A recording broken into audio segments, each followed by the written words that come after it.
Hey coucou, nouvelle vidéo aujourd'hui pour te parler d'un personnage que j'ai déjà évoqué dans mes toutes premières vidéos. Donc de qui s'agit aujourd'hui? Il s'agit d'une femme, et oui, aujourd'hui je vais m'intéresser un peu plus en profondeur. En plus je l'avais jamais fait, donc tu vois, c'est l'occasion. Donc de qui qu'on va parler aujourd'hui? On va parler de Doreen Virtue. Et oui, Doreen Virtue, clairvoyante, titulaire d'un doctorat en psychologie, qui travaille avec le royaume des anges, des élémentaux et des maîtres ascensionnés. Elle est auteure de best-sellers, livres et oracles et anime des ateliers partout à travers le monde. Et oui, donc ce que je te propose aujourd'hui, c'est de découvrir cette travailleuse du ciel, cette salariée de l'au-delà. Donc c'est parti. Doreen Virtue, née Doreen Annan, est née donc en 1958 en Californie du Sud. Elle a passé la première partie de son enfance à North Hollywood jusqu'à ce que sa famille déménage à Escondido en Californie à l'âge de 10 ans. Quand Virtue grandissait, elle et sa famille pratiquaient la science chrétienne et suivaient les enseignements de Mary Baker Eddy. Virtue a obtenu une maîtrise en psychologie du conseil à l'université de Chapman, une université de recherche privée située à Orange en Californie. Grâce à l'enseignement à distance, elle a ensuite obtenu un doctorat donc en psychologie de la California Coast University. Au moment où elle a obtenu son diplôme, il faut savoir que l'école n'était pas accréditée, donc c'est un diplôme pas forcément valide. Donc en 1995, Virtue travaillait comme psychothérapeute. Suite à son expérience de victime d'un détournement de voiture, ce qu'on pourrait plus communément appeler un carjacking, elle a attribué une intervention angélique pour l'avoir empêché de subir des dommages lors de l'incident. Après l'événement, Virtue a fermé son cabinet de thérapie et a commencé à effectuer des lectures de tarot. Entre 1995 et 2015, elle a publié plus de 50 livres et ses cartes divinatoires via Hay House, une maison d'édition New Age, qui veut dire la maison du foin d'ailleurs. Voilà, du foin, les ânes. L'objectif principal de la pratique spirituelle de Virtue à cette époque était la spiritualité angélique, une forme de pensée New Age qui attribue des qualités ésotériques et occultes aux êtres angéliques chrétiens. Ses œuvres s'inspirent du symbolisme de plusieurs religions. Ceci comprenait le christianisme, l'hindouisme, la mythologie celtique et la spiritualité amérindienne. Donc je vais te parler un petit peu de sa conversion au christianisme, et oui, puisque Doreen a changé de poste, mais elle a gardé le même patron. En février 2017, Virtue a été baptisée par un prêtre anglican à Kaiwahe Beach à Hawaï. Plus tard cette année-là, elle a annoncé publiquement qu'elle renonçait à ses croyances New Age et embrassait le christianisme né de nouveau. Elle a encouragé ses abonnés et ses lecteurs à faire de même. Donc avec deux anciens adeptes du New Age, Virtue héberge une chaîne YouTube intitulée New Age to New Health. Le trio parle de leurs vies antérieures dans le mouvement New Age et de leurs vies actuelles en tant que chrétiens. Il est également disponible sur Spotify, Apple TV et American Gospel TV. La chaîne a été créée en février 2024. Donc tu vois, c'est tout récent. Virtue possède également une chaîne YouTube monétisée de longue date appelée Doreen Virtue. Il faut quand même savoir que sa chaîne, elle a quand même plus de 350 000 abonnés et que cette chaîne héberge Virtue dans des vidéos pédagogiques. Le contenu vidéo contient une grande partie des critiques à l'égard des pratiquants et des croyances du nouvel âge. Ces vidéos présentent également des critiques à l'égard des groupes chrétiens, des pasteurs, d'églises et de ministères qui, selon elle, sont liés aux croyances du nouvel âge et à ce qu'elle considère comme des pratiques antichrétiennes. Mais elle s'exprime également contre ceux qui exercent le ministère chrétien. Entre autres, elle a publiquement critiqué des pasteurs tels que Rick Warren et Stephen Furtick, la regrettée auteure Sarah Young, ainsi que des méga-églises telles que Elevation Church ou Bethel Church. Certaines de ces vidéos pédagogiques contiennent du contenu dans lequel elle critique des livres et des dévotions chrétiennes. Virtue a également publié plusieurs vidéos sur YouTube dans lesquelles elle critique vivement The Chosen, une série télévisée populaire sur la vie de Jésus. Donc, concernant sa vie privée, Virtue a été mariée plusieurs fois et a 3 enfants, 2 fils et une fille. Actuellement, elle et son 5e mari vivent à Hawaï. Donc Dorine, elle a tapé un peu dans tous les râteliers, mais ce qu'elle se rend pas compte, c'est que derrière, c'est toujours le même patron. Voilà quoi. Donc c'est la boucle, voilà. Faut savoir que Dorine a été la fondatrice et première directrice de l'hôpital psychiatrique de Cumberland Hall Hospital de Nashville, Tennessee. Elle a également été administratrice du Woodside Women's Hospital à San Francisco. Ces hôpitaux psychiatriques sont spécialisés dans le traitement psychologique des femmes. Dorine a également dirigé 3 centres psychiatriques ambulatoires, dont un centre de désintoxication pour enfants et un centre pour alcooliques. Enfant, Dorine avait des dons de voyance. Elle pouvait voir et converser avec ce qu'on appelle des amis invisibles. Mais ce don naturel a été peu compris par son entourage et sa famille et a été la cause de moqueries. Par réaction, Dorine a appris à nier ses compétences jusqu'à ce qu'elle soit suffisamment mature pour les apprécier pleinement. Mais le 15 juillet 1995, la vie et la carrière de Dorine furent donc modifiées de manière irrévocable par un incident miraculeux. C'est toujours le même mode opératoire. Jusqu'à ce jour, Dorine ne tenait pas compte des conseils des anges. Ils l'avertirent que sa voiture allait être volée. Fidèle à son habitude, elle ignora les conseils. 2 hommes armés l'abordèrent avec l'intention de voler sa voiture. Son ange gardien ne l'abandonna pas dans ce moment difficile et lui conseilla de crier de toutes ses forces. Cette fois-ci, Dorine Virtue écouta le conseil et fut sauvée par des passants qui mirent en fuite les agresseurs. Dorine se mit à écouter à nouveau les voix angéliques. En même temps, elle réexamina ses croyances spirituelles et en tira 2 conclusions. Elle avait pour mission d'étudier la psychologie sous une nouvelle perspective et ses dons étaient à nouveau là aussi clairs et puissants qu'au moment de son enfance. Il suffisait de renouer. Aujourd'hui, Dorine Virtue est connue dans le monde entier pour ses connexions avec le royaume des anges. Elle a consacré sa vie à l'enseignement de l'écoute des messages de nos anges.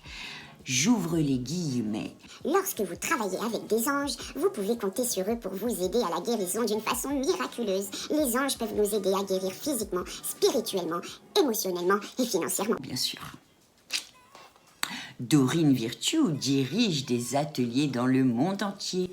Nombre de ses étudiants sont des professionnels du milieu médical. Ah oui, forcément, des psychologues et travailleurs sociaux. Comme ça, on est bien baigné dans tous les drames sociaux au sein desquels on peut recruter, évidemment. J'ouvre les guillemets. Les anges sont avec nous comme un don de notre Créateur. Et leur objectif est d'établir, bien sûr, la paix sur Terre, une personne à la fois. En travaillant, elle, dans la main, avec les anges, je pense que c'est possible que votre lumière intérieure brille aujourd'hui ainsi que tous les jours à venir. Voilà, je ne vais pas rentrer dans le détail de tout ce qu'elle a produit parce qu'elle a fait pas mal de choses selon les phases dans lesquelles elle était. Donc tu auras bien compris, première phase...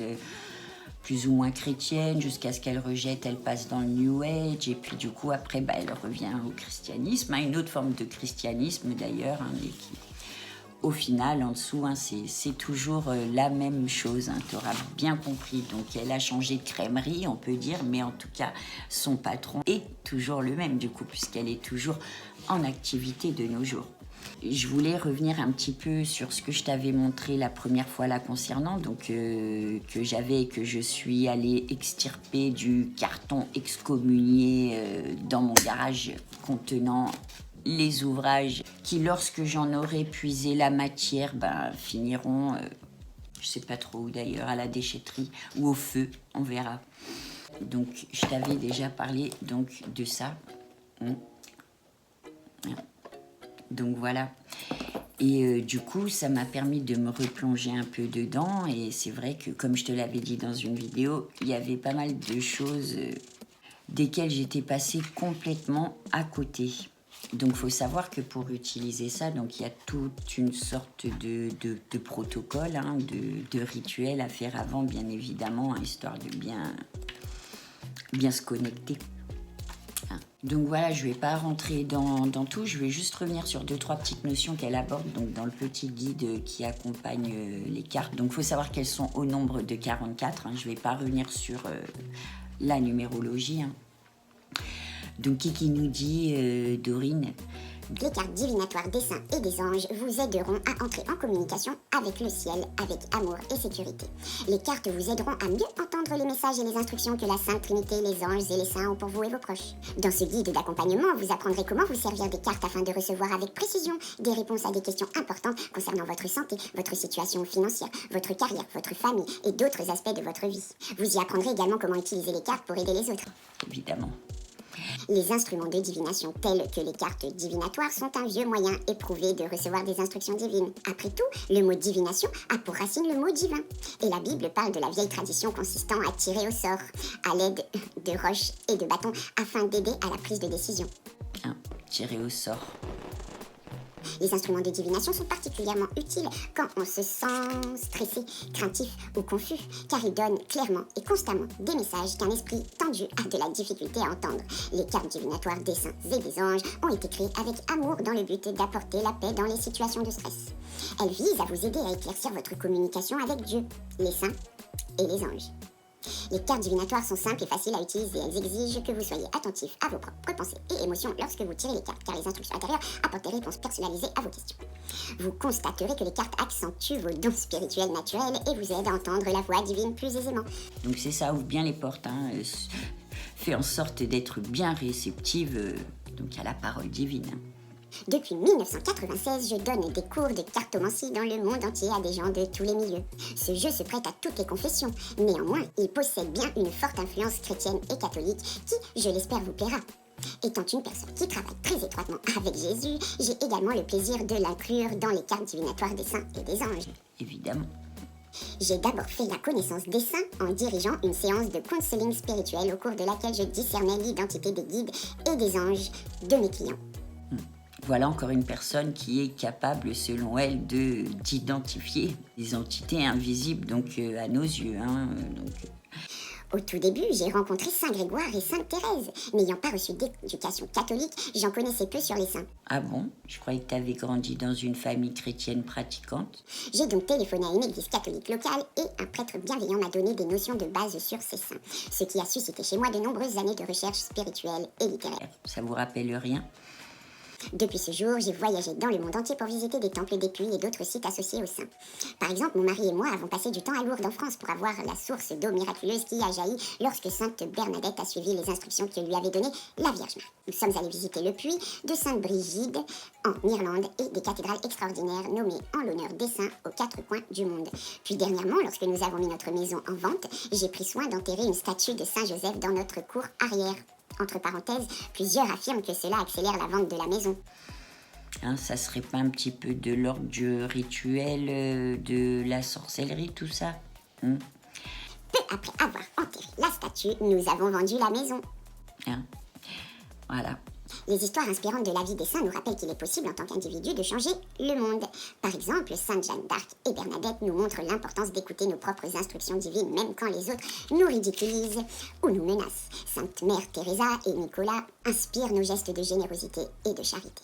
J'ai demandé à mes lecteurs et mes lectrices de nommer leurs saints préférés et j'en ai intégré plusieurs dans ce guide. Ce qui m'a particulièrement fait plaisir, cependant, est le grand nombre de lecteurs qui m'ont affirmé, ouvrez les guillemets, je ne suis pas catholique, mais j'adore entrer en contact avec les saints. Étant donné que la chrétienté trouve ses racines dans les plus anciens systèmes de croyance du judaïsme et du panthéisme, je crois fermement que ces cartes profiteront à des gens de tout horizon religieux et spirituel. Bah oui, hein. Si on peut enfermer tout le monde, c'est encore mieux. Hein. J'ai remarqué que les saints s'avéraient des alliés angéliques, aimants et puissants pour quiconque fait appel à eux, peu importe la religion de chacun.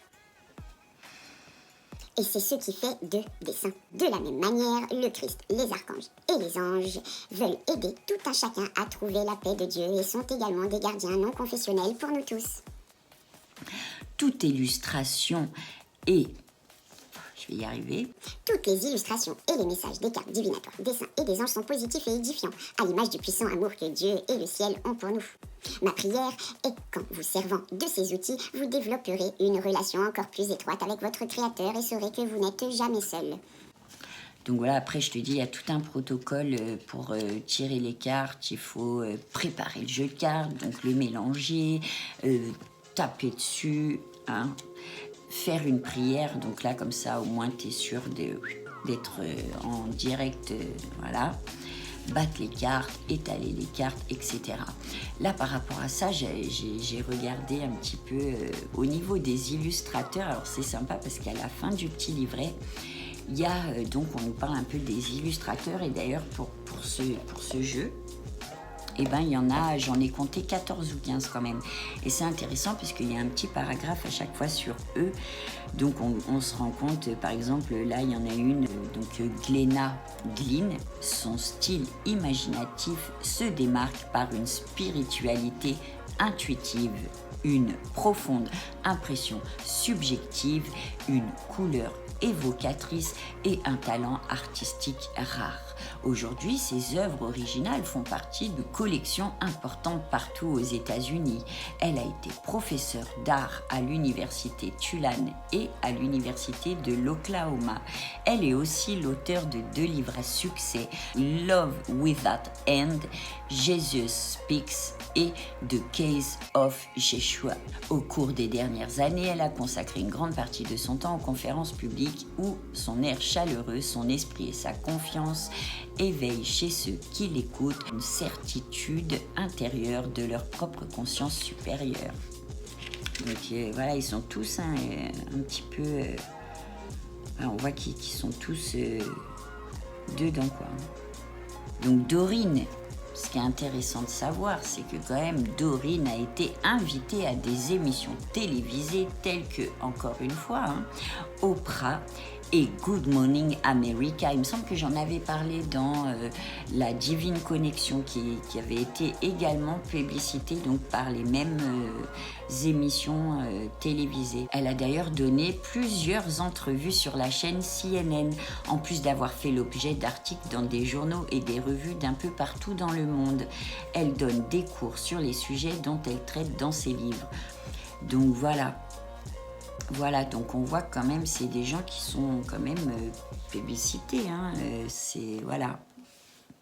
Ça pose pas de problème, donc toutes ces ingérences-là ne posent absolument aucun problème, sont même soutenues, publicitées, et surtout là, à l'heure actuelle, on assiste à une véritable explosion de la spiritualité et de toutes ces pratiques annexes. D'ailleurs, on se rend bien compte qu'une prière, c'est assimilé donc à une méditation. On voit que tout est corrélé. On le voit bien au travers de Dorine, que tu sois catho, chrétien, New Age, tout converge, tout converge. C'est pour ça que ce sont des choses qui peuvent s'adapter à tous les croyants finalement, quelle que soit sa confession religieuse, puisque derrière, c'est toujours la même chose. Donc voilà, j'ai pas trop trop plus de choses à dire sur elle. Je voulais juste revenir sur une petite notion à un moment que j'aborde quand on dit qu'elle est, donc elle a, suite à sa période New Age, donc elle s'est reconvertie au christianisme anglican. Donc, et elle dit qu'elle est née de nouveau. Donc, qu'est-ce que ça veut dire naître de nouveau? Naître de nouveau, c'est expérimenter au niveau spirituel une nouvelle naissance. C'est une expression en particulier dans l'évangélisme qui fait référence à une renaissance spirituelle ou à une régénération de l'esprit humain. Donc moi, ce que j'entends encore une fois en dessous, c'est une réinitialisation de ton esprit, ce qui explique que derrière, autant de gens vivent de véritables bouleversements dans leur vie. Donc voilà ce que je voulais un petit peu dire sur Doreen Virtue. J'avais prévu d'en parler un peu plus, mais finalement, je pense que tu auras compris.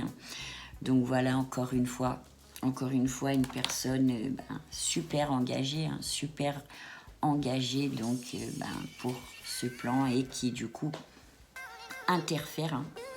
Donc elle est interférée et puis elle interfère à son tour bon nombre de personnes, puisque c'est quelqu'un quand même qui est relativement connu. Enfin moi je sais que dans tous ces milieux-là un petit peu ésotériques, c'est quand même un auteur quand même bien connu au point de passer dans des émissions et programmes à succès. Donc voilà, ceci étant dit, eh bien écoute, je te dis à très vite pour une prochaine vidéo.